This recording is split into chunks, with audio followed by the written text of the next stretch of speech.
aquilo que nós necessitamos, buscar a face dEle. Vamos orar. Amado Pai Celestial, no nome do Teu Filho amado, aquele que verdadeiramente é o amado da nossa alma, nós te pedimos, abra uma vez mais a Tua palavra para nós, que o Espírito Santo exerça seu ministério, assoprando vida sobre o falar e sobre todos nós. Esta é a nossa oração que fazemos pelo precioso nome de Jesus. Amém. Então, sempre é bom lembrar, nosso encargo maior é chamados a uma vida de união com Cristo. Já colocamos aos irmãos a necessidade de uma vida de consagração. Na primeira mensagem, na segunda mensagem, buscamos da melhor forma possível trazer o significado desta vida de união com Cristo, mostrando aquilo que aqui há pouco compartilhamos com os irmãos. E nós vamos então dar um passo a mais e tocar no terceiro tópico, como foi anunciado previamente, o testemunho da igreja em tempos de declínio. Esse é um assunto extremamente sério. É um assunto que realmente precisa tocar nossos corações e com reverência diante do Senhor precisamos tratar desse assunto, que envolve o nosso testemunho, envolve a nossa medida de vida de união com o amado daquele que nos amou tanto. Eu vou chamar um texto, vamos deixá-lo registrado, vamos fazer algumas observações. Romanos capítulo 13. Romanos capítulo 13. E aqui vou fazer a leitura a partir do versículo 11, indo até o versículo 14. Com certeza um texto muito lido, conhecido pelos irmãos, mas ele cabe perfeitamente dentro daquilo que nós nos propomos a estar compartilhando com os irmãos. Então, Romanos 13, de 11 a 14. E digo isto a vós outros que conheceis o tempo, já é hora de vos despertardes do sono, porque a nossa salvação está agora mais perto do que quando no princípio cremos. Vai alta a noite e vem chegando o dia. Deixemos, pois, as obras das trevas, revistamo-nos das armas da luz, andemos dignamente como em pleno dia, não em orgias e bebedices, não em impudicícias e dissoluções, não em contendas e ciúmes, mas revesti-vos do Senhor Jesus Cristo, e nada disponhais para a carne no tocante às suas concupiscências. Está aqui. Deixemos esse texto. Permitam-me mostrar para vocês aqui, ou apresentar para vocês mais duas grandes necessidades do povo de Deus, em especial no tempo em que nós nos encontramos, o tempo do fim. A primeira grande necessidade que eu aponto agora é de discernimento espiritual.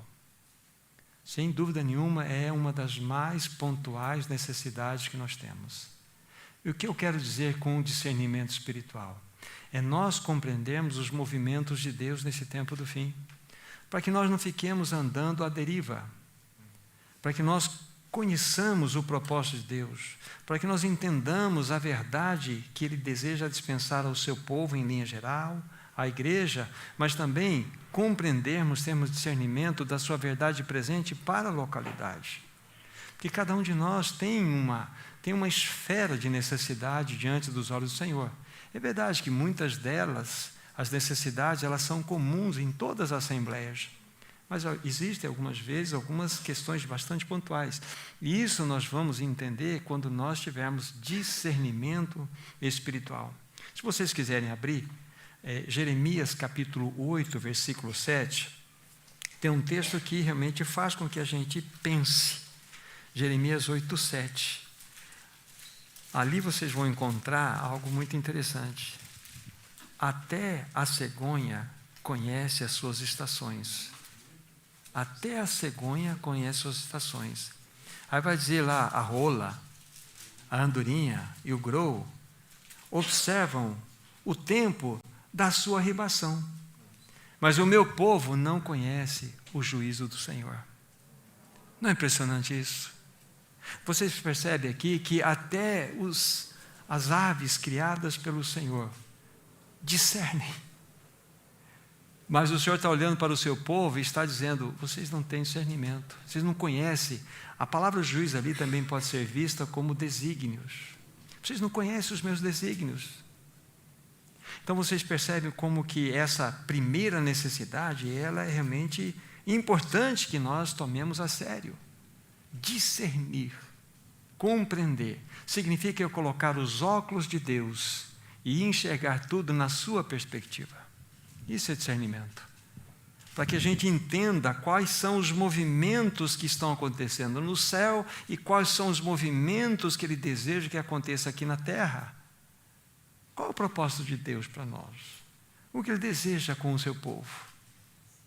Qual é o papel de uma localidade como Chapecó diante dessa cidade? O que o Senhor deseja de vocês? Então nós precisamos de discernimento espiritual. Qual é a verdade presente para a Assembleia? Não é?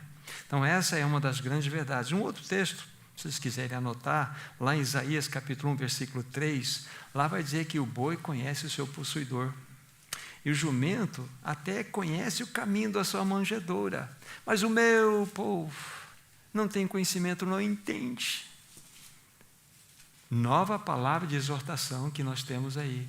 Boi conhece, o jumento discerne, mas o povo não conhece, não entende. Vocês percebem que há uma desconexão aqui entre céu e terra? Há uma desconexão. Isso pode estar acontecendo conosco. Então, uma das grandes e importantes necessidades de tantas outras é o discernimento espiritual. E nós vamos conseguir ouvir a voz, o falar de Deus, na medida em que nós nos aquietarmos. Nós temos que ter ouvido para Ele. Nós não devemos oferecer nossos programas, nossos projetos e falar: Senhor, põe o teu carimbo de aprovação aqui. É pôr a boca no pó e falar: Senhor, fala, pois eu quero te ouvir. Então essa é a grande e importante necessidade, né, somada a tantas outras, que se faz necessário, em especial no tempo que nós estamos vivendo agora. E qual seria a segunda grande e importante necessidade dentro desse contexto? Nós conhecemos o Kairos de Deus. O Kairos é o tempo, a sua plenitude. Tem um tempo Cronos, a gente olha pelo relógio, e tem um tempo Kairos, que é a plenitude. Jesus veio na plenitude do tempo, nem antes nem depois, foi daquele que, isso é o Kairos. E dentro desse Kairos, nós precisamos entender onde está o ponteiro do relógio escatológico de Deus. Sabemos que está rodando talvez pela sua última vez até apontar a volta do Senhor. Então nós temos que compreender o Kairos de Deus, entender esses movimentos do tempo do fim, para que mais e mais nossos corações se voltem para Ele, para que busquemos uma vida de união com Ele. Não é discutir escatologia, é estarmos preparados, é termos o coração preparado, é termos o caráter dele formado em nós, e nós vamos ver então com os óculos dele, discernindo, e vamos compreender o Kairos de Deus. Então essas duas grandes e importantes necessidades nós precisamos refletir. Porque o nosso assunto, né, de fato, está relacionado com o testemunho da igreja no tempo do fim. Então, essas duas realidades são importantíssimas para nós. Discernimento espiritual e conhecermos o Kairos. E isso não se dá simplesmente numa reflexão, se dá quando você anda. Para você conhecer uma pessoa, você tem que andar com ela. Você tem que andar com ela, você tem que caminhar com ela, você tem que conversar com ela, e você começa a tocar o coração dela, e ela toca o seu coração. E na medida que nós andamos com o Senhor, nós vamos tendo esse laço. Você vai entendendo o coração do Senhor, e Ele vai se revelando. Ele vai mostrando as suas verdades. Por isso que lá, na palavra, né, em Provérbios, diz assim: dá-me, filho meu, o teu coração. O maior presente que você pode dar para o Senhor é o teu coração. O coração que representa o que? A totalidade do seu ser. Quando você dá o coração, você se entregou. Dá-me, filho meu, o teu coração. E quando nós sabemos que é do coração que tem as saídas da vida, Então, nas mãos dele nós temos todas as coisas adequadamente manifestadas. Então, aqui está esse ponto. Agora, essas palavras que nós acabamos de ler juntos, né, de Romanos 13, são palavras extremamente penetrantes. São palavras que precisam buscar em nossos corações, sabe, um quebrantamento. Tem que mexer com as nossas consciências. Essas palavras aqui precisam soar dentro de nós como um trombeteiro assoprando a sua trombeta em som agudo, para que elas façam os efeitos que precisam acontecer no nosso íntimo. Elas precisam despertar nossas consciências adormecidas. Nós somos um povo adormecido. Nós estamos em berço esplêndido. Há uma expressão que o irmão usa, né? O Senhor precisa chacoalhar a roseira. Ele precisa chacoalhar a gente e mostrar.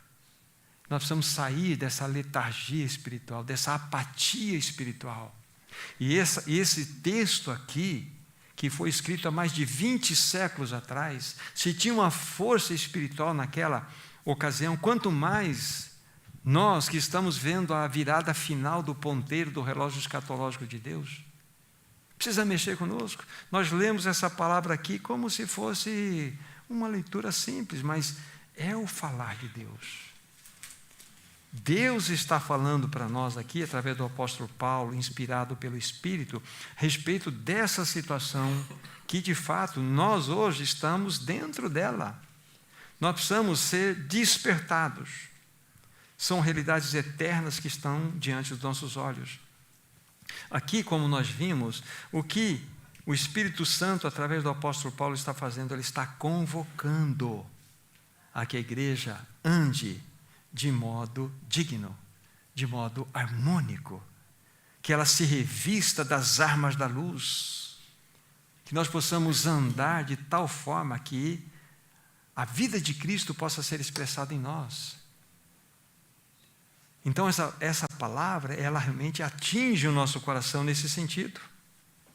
E o Senhor quer que nós saiamos desse sono, dessa realidade letárgica na qual nós nos encontramos. Irmãos e irmãs, se nós estivermos ou estamos achando que está tudo adequado na nossa jornada, estamos enganados. Nós não podemos cair nesse laço. Senhor, por Tua graça, ganhe o nosso coração. Queremos uma vida de união contigo. Queremos fazer a diferença. Como foi dito anteriormente, ontem, que estrago um irmão, uma irmã, uma assembleia tomada pela vida de consagração, que estrago ela não faz numa cidade, no bom sentido. Ela vai espalhar o amor de Cristo. Então nós precisamos ver esse testemunho da igreja, e nós estamos em tempos de declínio. A apostasia já é uma realidade. A apostasia cheia de templos cheios. Porque onde está o Senhor nesses templos? Como em Laodiceia, está do lado de fora. Porque tudo está funcionando. A vida de união é com a obra, com a doutrina da prosperidade, da doutrina daquilo. Está tudo funcionando. E tudo em nome de Jesus. Mas Jesus está do lado de fora. Isso é apostasia. Mas o Senhor quer que nós sejamos despertados. Tenhamos nossos corações colocados nas suas mãos para que isso seja algo que o Senhor encontre em nós, para que sejamos esses canais. E somente, amados irmãos, com uma vida de união com Cristo, é que nós testemunharemos adequadamente nesse contexto que nós vivemos. Vivemos numa realidade pós-moderna, pós-verdade, pós-cristã e muitas outras coisas mais. Então, como que nós vamos vivenciar diante dessas realidades, né, que temos diante dos nossos olhos? Paulo já nos alertou isto.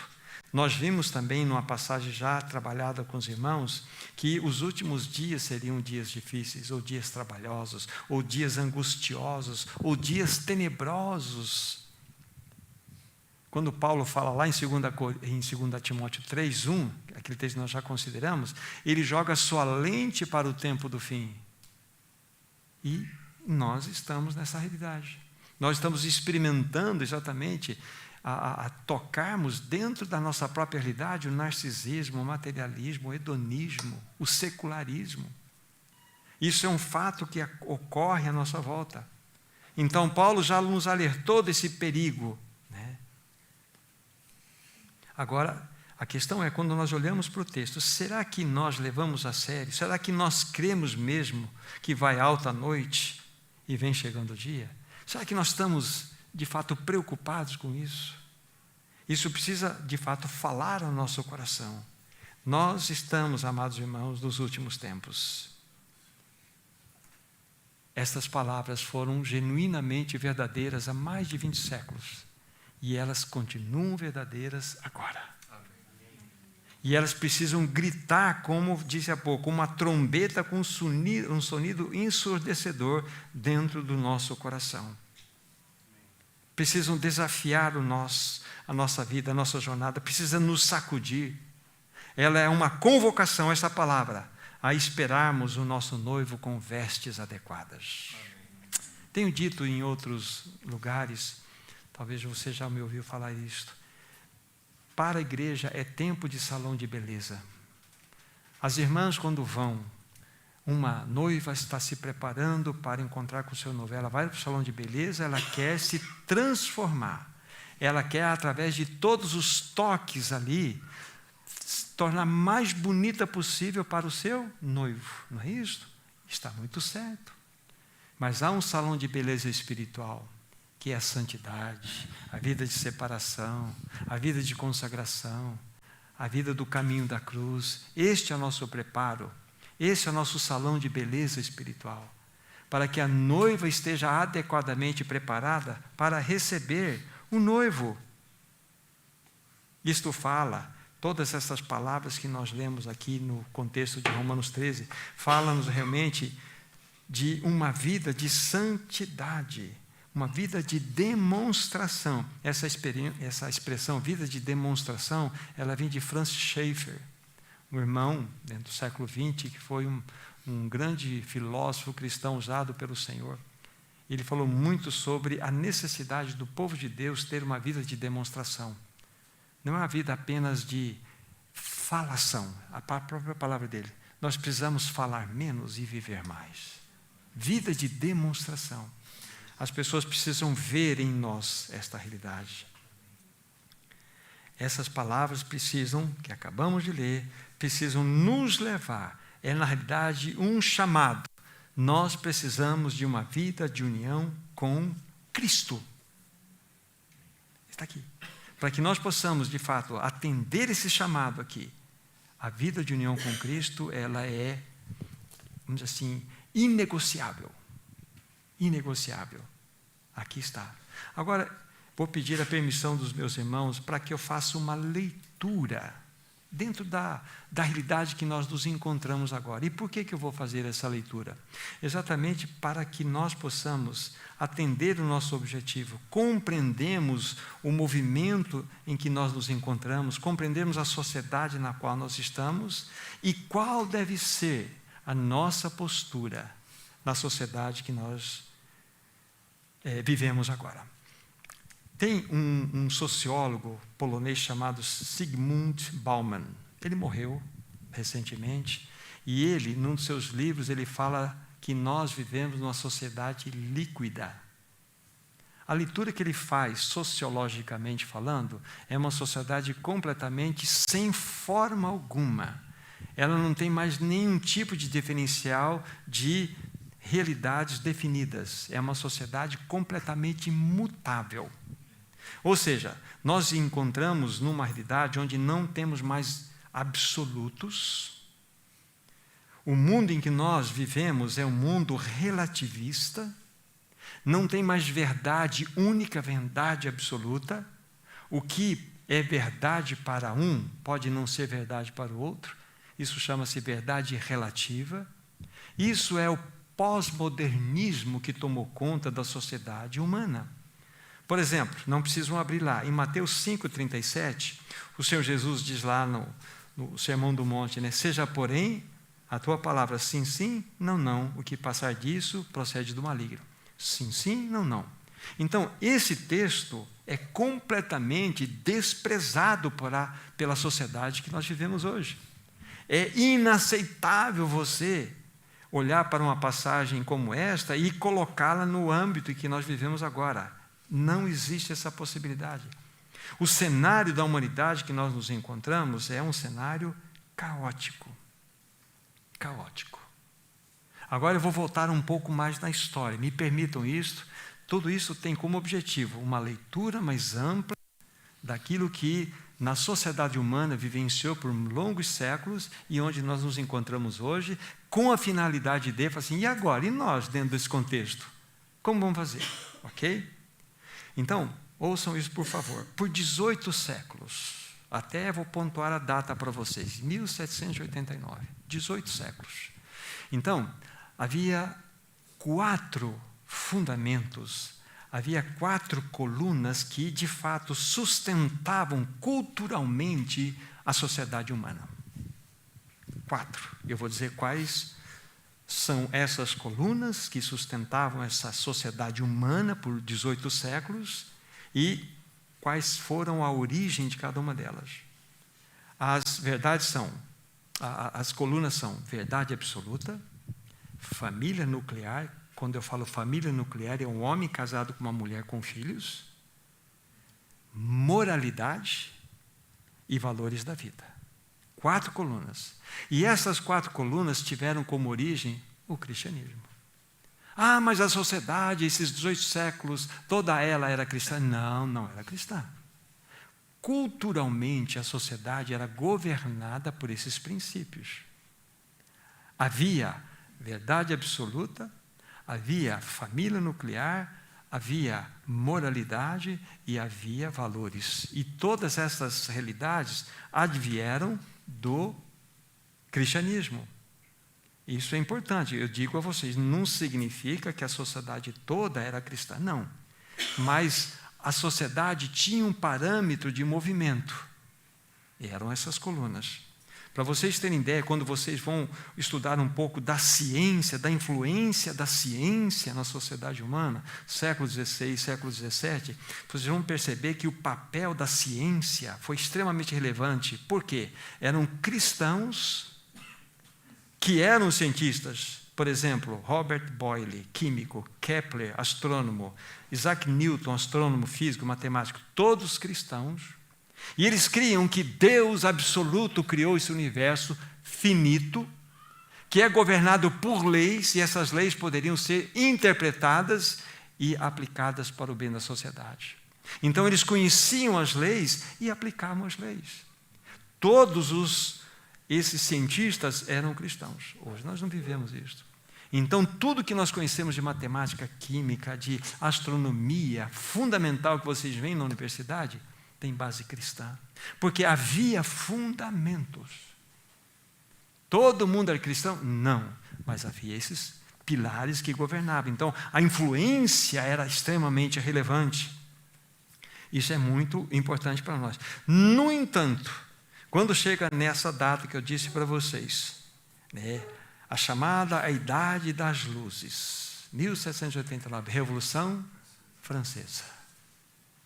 Aí nós sabemos exatamente aquilo que aconteceu. Ou seja, a Idade das Luzes significa trazer a razão do homem para o patamar mais elevado da humanidade.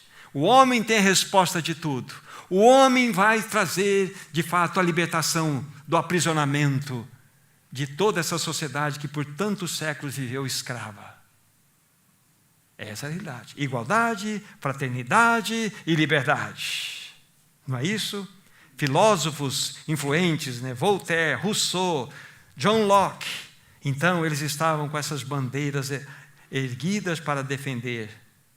E o que aconteceu quando eles entraram com toda essa filosofia louca? De fato, houve um bombardeamento contra os 4 pilares.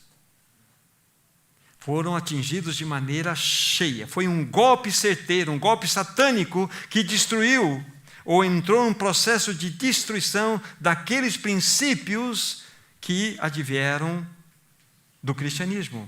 Foi um ataque contra Deus.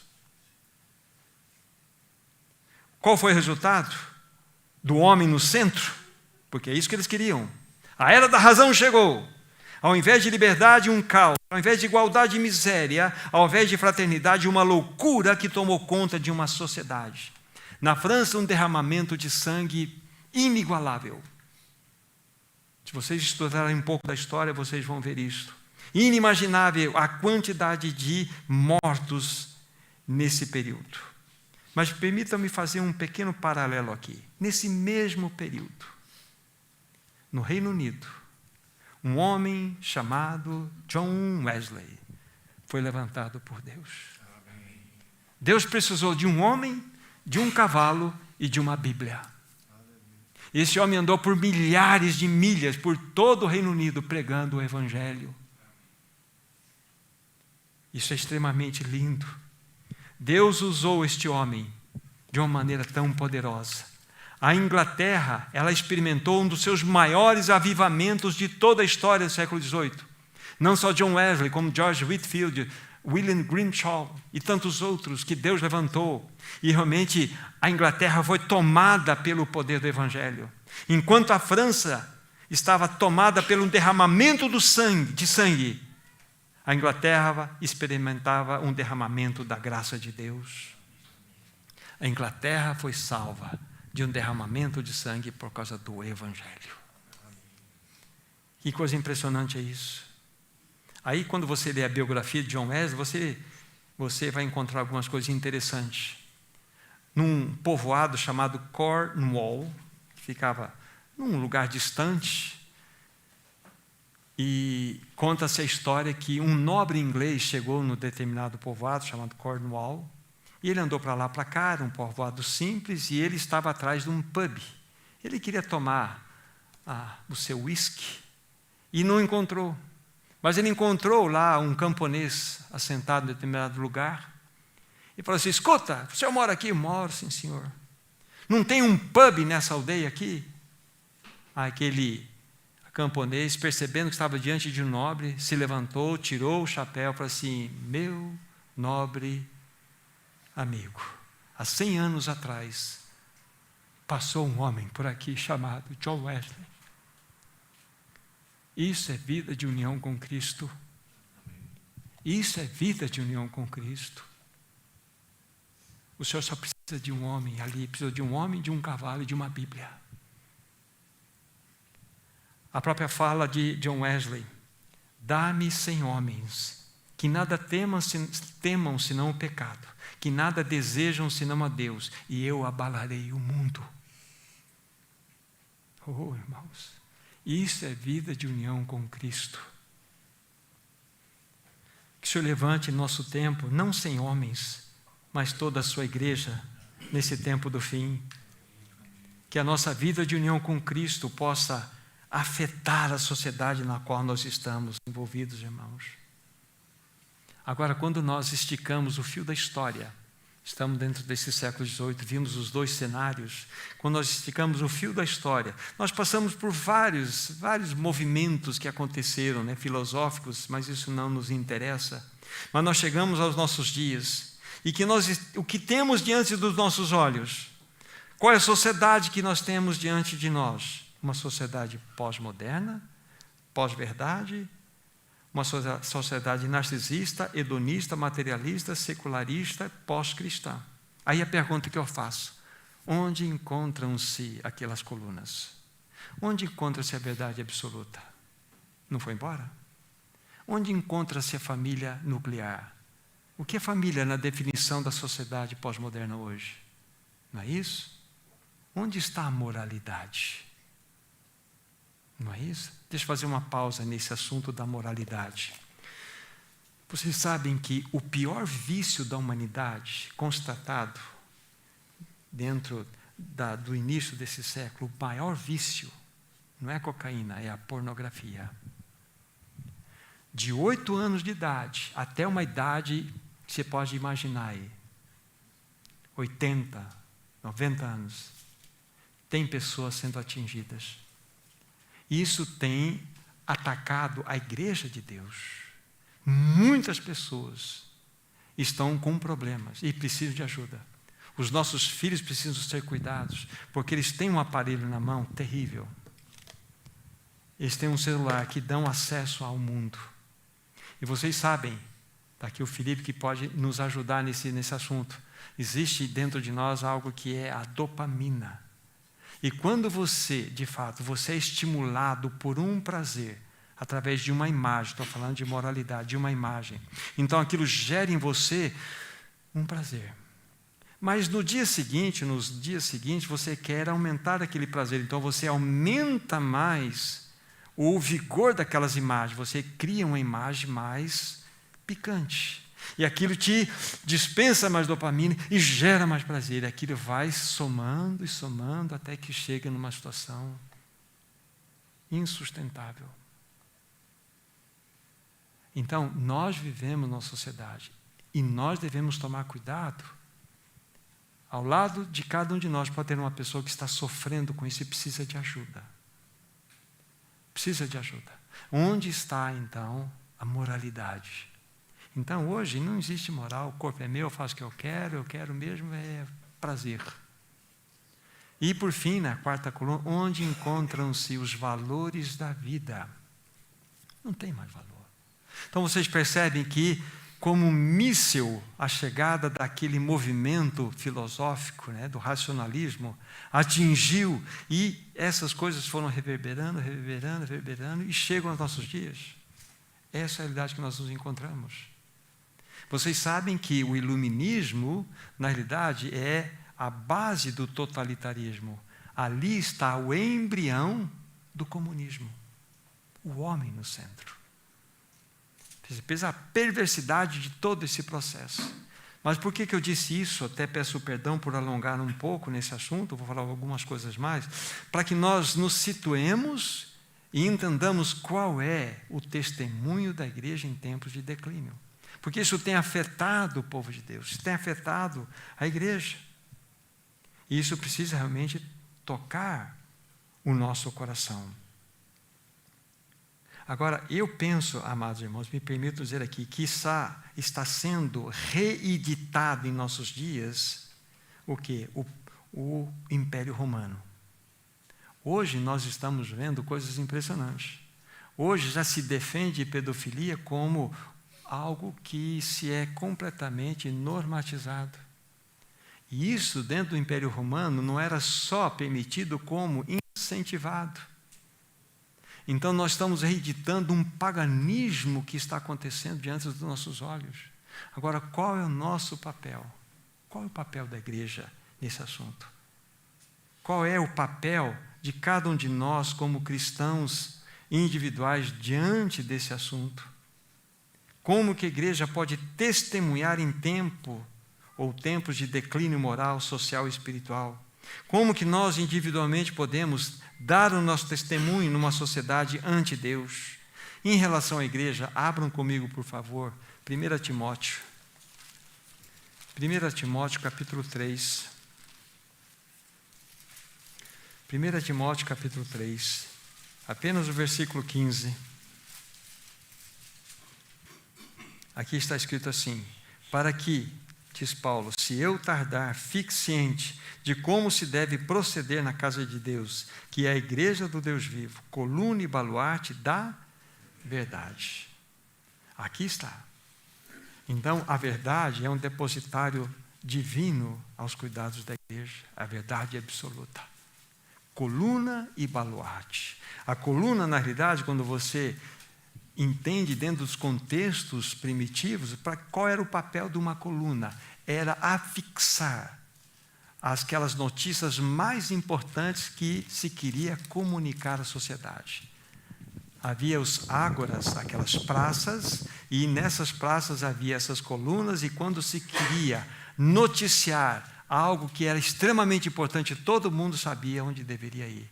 Então, a igreja, ela é a coluna da verdade, ela que sustenta essa verdade, mas ela é o baluarte da verdade.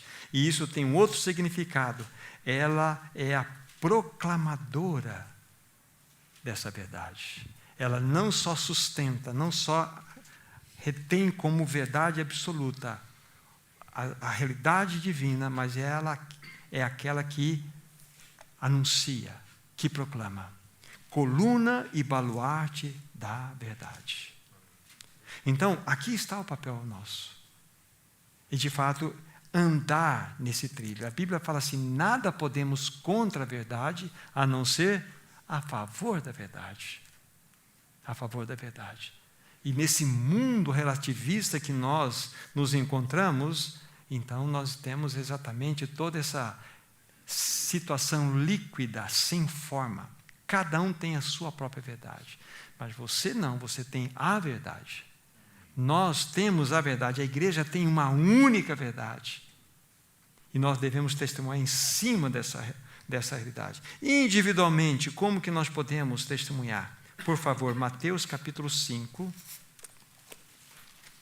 Mateus capítulo 5, novamente dentro do Sermão do Monte, nós temos orientação extremamente preciosa para nós. Mateus 5, do versículo 13 ao 16. Vós sois o sal da terra. Ora, se o sal vier a ser insípido, como lhe restaurar o sabor? Para nada mais presta, senão para ser lançado fora, ser pisado pelos homens. Vós sois a luz do mundo, não se pode esconder a cidade edificada sobre um monte, nem se acende uma candeia para colocá-la debaixo do alqueire, mas no velador, e alumia a todos os que se encontram na casa. Assim brilhe também a vossa luz diante dos homens, para que vejam as vossas boas obras e glorifiquem a vosso Pai que está nos céus. Por favor, pense no contexto em que estas palavras ditas pelo Senhor Jesus foram faladas. Se transporte para esse contexto do Império Romano. E se veja nesse Império Romano. Você pode até progredir. Veja a vida dos apóstolos nesse império. Um império completamente paganizado. Um império completamente anti-Deus. Um império que realmente tinha todas essas manifestações de imoralidade, com templos construídos para que as prostitutas e prostitutos cultuais, então, servissem aos desejos das pessoas para que oferecessem aos deuses as suas ofertas. Essa loucura que eles viviam. Para vocês terem uma ideia, as meninas eram completamente desprezadas. Então, uma menina, quando nascia numa casa romana, era quase um sinal de maldição. Então, elas muito desprezadas. O que os romanos faziam? Eles ou lançavam para os animais ferozes, ou então eles tiveram uma ideia. Eles criaram um templo chamado coluna lactária, onde esses bebês eles eram levados lá e deixados lá. Então, as pessoas que queriam criar uma menina para que ela fosse, de fato, uma sacerdotisa da prostituição, então criaria e assim tivesse. Ou para outros fins de escravidão e assim vai. Elas eram jogadas para os animais ou lançadas nessa coluna lactária. O que os nossos irmãos faziam? Iam nas colunas lactárias, pegavam as crianças, levavam para casa e cuidavam como filhas. Iam naqueles lixões, achavam essas crianças e levavam para casa. Vocês entendem que é ser sal dessa terra e luz desse mundo? É assim que os nossos irmãos viviam, numa sociedade completamente corrompida, hostil até o extremo. Mas eles eram sal na terra e luz nesse mundo. Assim eram os nossos irmãos. Então, como que nós vamos testemunhar numa sociedade na qual nos encontramos hoje, que quase se assemelha à loucura do Império Romano que está sendo reeditado, na minha opinião? Qual deve ser a nossa postura? O cristianismo, na história primitiva, é algo encantador. Eles foram terrivelmente perseguidos, terrivelmente massacrados. milhares e milhares, das mortes mais atrozes que nós possamos imaginar. Mas quanto mais eram perseguidos, mais eles cresciam. Por vários séculos foram perseguidos. O último imperador romano, pagão, chama-se Juliano. Ano de 360, século IV. Ele odiava os cristãos. Os cristãos já tinham se envolvido, se penetrado e contaminado todo o Império Romano com a palavra. O Império Romano quase que tinha se curvado ante o cristianismo pelo testemunho dos irmãos. E esse Juliano, então, ele queria reeditar novamente a honra do paganismo. Ele intentou até reconstruir o templo em Jerusalém para agredir os cristãos, mas isso não foi possível. E conta a história que ele foi então para uma guerra. Ele tinha 36 anos de idade. Ele foi para uma guerra e nessa guerra ele foi flechado pelo inimigo. Então, ele sabia que era um ferimento de morte. As suas últimas palavras não foram a respeito dos seus soldados, não foram a respeito da guerra, foram as seguintes: tu vencestes, ó Galileu. Tu vencestes, ó Galileu. Porque irmãos e irmãs viviam uma vida de união com Cristo. Isso é testemunho. Então, individualmente, como que nós podemos testemunhar? Exatamente sendo sal nessa terra e luz nesse mundo. Será que as pessoas, de fato, tocam em mim essa realidade? Qual é a finalidade do sol? Do sal? Qual é a finalidade? Qual é a finalidade da luz? O sal tem como objetivo também evitar o adiantamento da putrefação das coisas. Então nós, numa sociedade que de fato está caminhando para um juízo, nós temos um papel de impedir o avanço disso para que o Evangelho seja anunciado. O papel da luz, a luz não grita, a luz não faz barulho. O papel da luz é iluminar. Onde a luz chega, as trevas se dissipam. Então, onde você chega no ambiente, as trevas precisam se dissipar. Porque você carrega Deus dentro de você. Porque você carrega a luz do mundo dentro de você, que é Cristo. E Ele fala que vocês são a luz do mundo. Não nos surpreende nele, vermos na palavra que Ele é a luz do mundo. Nos surpreende Ele nos dizer aqui, vocês são a luz do mundo. E isso nos surpreende. Então, quando a gente pega o testemunho desses irmãos dentro daquele contexto e olhamos para nós, dá uma vergonha. Porque nós não temos espada na garganta hoje. Nós não temos perseguição aberta. Algumas vezes sim, dependendo do local, dos países, temos sim. E há muitos irmãos que nesse momento estão sofrendo por causa do Evangelho. Mas nós percebemos que há um movimento escuro subindo em torno de nós. Estamos sendo pressionados, não é verdade? Por todos os lados. Aí nós vemos que a nossa sociedade está completamente ante Deus. Olhem para as leis do nosso país e de qualquer outro país. Olhem para as nossas universidades, para as nossas escolas.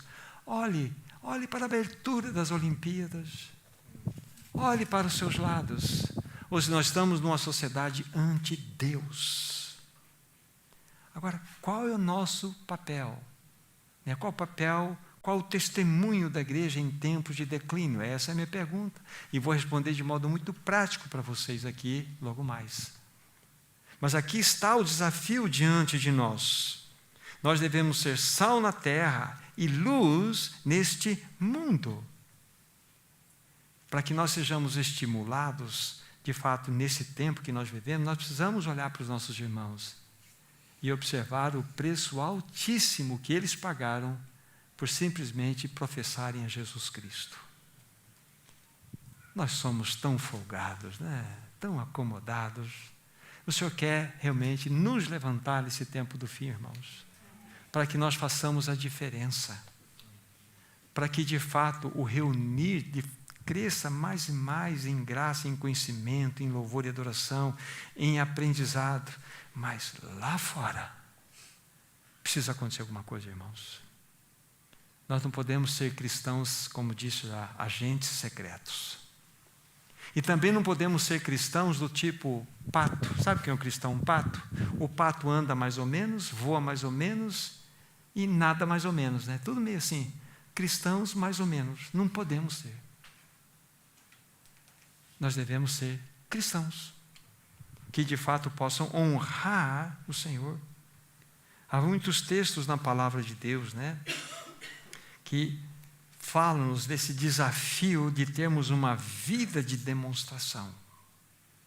Porque nós somos aqueles que verdadeiramente podem também reeditar dentro da nossa realidade as 4 colunas: verdade absoluta, família nuclear, moralidade e valores da vida. Isso precisa ter um espelho em nós. Isso faz a diferença. Completamente toda a diferença. Agora, como viver uma vida de testemunho numa sociedade que tem estas características? Permita-me novamente falar para vocês. Pós-verdade, pós-modernidade, secularizada, pós-cristã, anticristã, narcisista, hedonista, materialista. Então, esse é o meio que você vive hoje. Então, como que nós podemos, de modo prático, viver? Aí eu vou pedir a ajuda de um irmão, que eu vou dizer para vocês quem é aqui. O irmão chamado James Davison Hunter. Ele é contemporâneo, ele é um cristão, sociólogo, e ele escreveu um livro muito interessante em inglês chamada A Faithful Presence, a presença fiel. E ele discorre no seu livro uma coisa muito interessante que eu quero compartilhar para os meus irmãos. Como que nós podemos ser testemunhas, então, numa sociedade nessas categorias? Ele fala inicialmente, precisamos evitar 2 extremos. Evitar. Primeiro é o quietismo. Quietismo é um movimento que surgiu no século XVII. Ou seja, essa tendência de ficarmos quietos diante de uma cultura pós-moderna que está esmagando todas as coisas. Que de nós temos a atitude de ficarmos alheios de tudo que está acontecendo. Negar a realidade. Vamos ficar no nosso gueto. Vamos aqui ficar no nosso gueto, porque a Bíblia fala que tudo vai para o fogo mesmo, vamos ficar. Nós devemos evitar isso. Evitar o quietismo. Mas ele fala que há uma outra realidade que nós devemos evitar, que é o triunfalismo. O que significa isso? Ficar ansioso diante dos desafios que nós temos diante de nós. Vamos encarar, vamos fazer militância. Ele falou que esses 2 extremos precisam ser evitados. Aí, qual é a resposta então, Dr. James Hunter?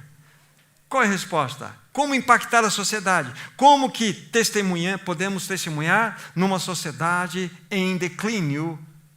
Como podemos testemunhar numa realidade onde também o seu povo, o povo de Deus, encontra-se em declínio? Aí ele vai dizer a seguinte frase: presença fiel. Então explica para nós, Dr. James, o que significa ter uma presença fiel. Como assim? Então, se Deus colocar vocês num trabalho, numa repartição pública, num hospital, numa prefeitura, num ambiente de fábrica, em ambientes que têm aglomerações de professores, vocês têm lá uma reunião. Aí você senta na frente de um ateu, você está ao lado de um agnóstico, você tem atrás de você um budista, um homossexual aqui, tem um cristão mais ou menos ali, você está ali. O que você vai fazer ali? Como testemunhar? Não é assim a nossa sociedade agora? Como que nós vamos fazer? Como que nós devemos testemunhar diante de uma situação como esta? Então, a resposta que ele dá, ele fala o seguinte: precisamos ter presença fiel. E ele vai explicar para nós sobre isso. Presença fiel. Ou seja, a nossa vida de união com Cristo, ela irá tocar as pessoas. Não é quando nós nos isolarmos, o processo do quietismo, ou quando nós irmos para a militância. Não, a vida de união com Cristo irá tocar as pessoas onde quer que possamos ir. Agora abram comigo, 1 Pedro capítulo 3. E aqui está a chave para nós. 1 Pedro capítulo 3, apenas um único versículo. Primeira Epístola de Pedro 3, versículo 15. 1 Pedro 3, 15. Diz assim: antes, santificai a Cristo como Senhor em vosso coração, estando sempre preparados para responder a todo aquele que pedir a razão da esperança que há em vós. Até aqui. Essa palavra responder é a apologia, defesa da fé. Nós temos que ter defesa da fé, nós precisamos saber defender a nossa fé. Então nós precisamos estar cheios de Cristo, cheios das suas verdades, cheios daquilo que Ele quer que nós tenhamos como conhecimento para termos um testemunho adequado. Mas vocês viram como começa aqui? Antes santificai a Cristo como Senhor em vosso coração. Sem isso não tem o seguinte: santificar a Cristo como Senhor é: Senhor, não mais eu, mas Tu és a minha vida. É você dar a Ele toda a direção para que Ele exerça o seu senhorio na sua vida. Essa santificação, você se separa completamente para que o senhorio dele possa ser manifesto em você. Aí você estará preparado, de modo contínuo, para responder a todo aquele que pedir a razão da esperança que há em vós. Lembre-se, meu irmão, minha irmã, todo ser humano tem um ponto nevrálgico, tem um ponto de dor. Às vezes você conversa com uma pessoa e ela está na sua aflição, na sua angústia, e ela esconde muitas vezes a realidade daquilo que está promovendo aquela angústia, aquela dor. O ponto nevrálgico está aqui embaixo. Então nós precisamos ter discernimento no coração. Todas as pessoas têm um ponto nevrálgico, e é por ali que nós devemos acessar o coração delas. Então, naquele exemplo que eu dei, naquela reunião, naquele grupo grande, que você está diante daquele outro, daquela pessoa, fazendo, e aí? Presença fiel. Você estará cheio de Cristo, cheio da verdade e pronto para responder. Aí você vai olhar: Senhor, dê-me vidas para Ti. Estou aqui para ser sal na terra e luz desse mundo. Senhor, levante uma oportunidade para que eu fale. E o Senhor vai levantar. Tive experiência nesse sentido, o Senhor promover quase que encontrão assim, para que o Evangelho pudesse ser anunciado. Lembre-se, todos têm um ponto nevrálgico. E a presença fiel é a sua vida de união com Cristo, que vai promover essa realidade, vai fazer com que, de fato, as pessoas mostrem a necessidade do seu coração e você possa apresentar aquilo que você tem no seu íntimo, Cristo. Todos têm essa necessidade, você precisa ainda ver. Todo mundo que não conheceu a Cristo, isso vocês sabem que eu vou dizer para vocês, tem um buraco dentro do coração do tamanho de Deus. Você sabe como tampar aquele buraco. E é só Deus. Deus fez o homem e colocou no seu íntimo a eternidade. Não é isso que está escrito lá em Eclesiastes? Ele colocou a eternidade sem que este o saiba. Então, um homem que tem uma sede da eternidade, que é dada pelo próprio Deus, o que ele vai buscar para satisfazer isso? Ele busca no ídolo, ele busca na devoção das mais diversas formas, né? Ele pode adorar uma árvore, ou adorar um planeta, é essa loucura, mas ele pode buscar também o preenchimento dessa eternidade que está dentro dele, através das drogas, através de tantos outros tipos de vícios, através do poder, através da glória, através da soberba, através do domínio. Tudo isso vai buscar um preenchimento da eternidade, mas ele nunca vai alcançar. Não vai alcançar. Porque só o eterno pode preencher a eternidade. Só Deus mesmo, na pessoa do seu Filho, habitando no interior do homem, vai acalmar essa busca. Então você tem a resposta. Você tem o caminho. Então, santifique a Cristo como o Senhor no teu coração e você vai estar sempre preparado para responder. Preparado? Então se prepare, meu irmão, minha irmã. Você tem que ter alguma coisa a falar. Se debruce diante da palavra, busque aquelas verdades que o Senhor quer colocar em você, e você então estará preparado para responder a todo aquele que pedir a razão que é em vós. Eles não vão pedir? Eles vão ver em você algo diferente. Eles vão pedir a razão da esperança que é em você. Escuta, tem uma coisa diferente em você, meu jovem, minha jovem, meu irmão, minha irmã, o moço, você tem uma coisa diferente. Ele vai pedir a você a razão dessa esperança, porque você vive diferente. Você é diferente. Sabe por quê? Porque Cristo habita em você. Então, como testemunhar em tempos de declínio? Presença fiel. Presença fiel. Onde você for, você vai no mercado? Presença fiel. Você vai na farmácia? Presença fiel. Você vai levar o seu filho na escola? Presença fiel. Você vai conversar? Presença fiel. Não esqueça disso. Senhor, eu vou entrar nesse banco aqui, vou ficar numa fila. Se o Senhor tiver alguém para que eu possa estar preparado para dar a razão da minha esperança, eis-me aqui, Senhor. Presença fiel. Você percebe que todo o seu ser se movimenta em direção ao seu testemunho? Como testemunhar em tempos de declínio? Presença fiel. Você não esqueceu, né, que você não se pertence mais. E nem eu. Nós não somos mais de nós mesmos. Então vivemos aos interesses dele. Amém. Presença fiel. Onde quer que você vá, tenha presença fiel. Na sua família, que às vezes não tem dificuldade, aqueles que não conheceram o Senhor, presença fiel. Eles precisam primeiramente ver em você, para depois que eles possam ouvir você. Então a sua presença fiel envolve o seu testemunho, aí você terá a autoridade de abrir os lábios. Então, como a igreja pode, testemunhar em tempos de declínio? A resposta é simplesmente essa: presença fiel. E o Senhor, então, diante disso, nos chama mais e mais para uma vida de união com Ele. Porque é impossível nós termos esse tipo de testemunho de presença fiel se não desfrutarmos de uma vida de união com Ele. Veja que tudo gravita em torno dessa realidade. Amados irmãos, o Senhor tem nos chamado para uma vida de união com Ele, Cristo. Que o nome dEle seja honrado, irmãos.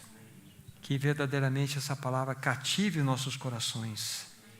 Que Ele ganhe cada vez mais a cada um de nós e também todo o seu povo, para que vocês, todos nós, e individualmente também falando, possamos impactar a sociedade que nós estamos.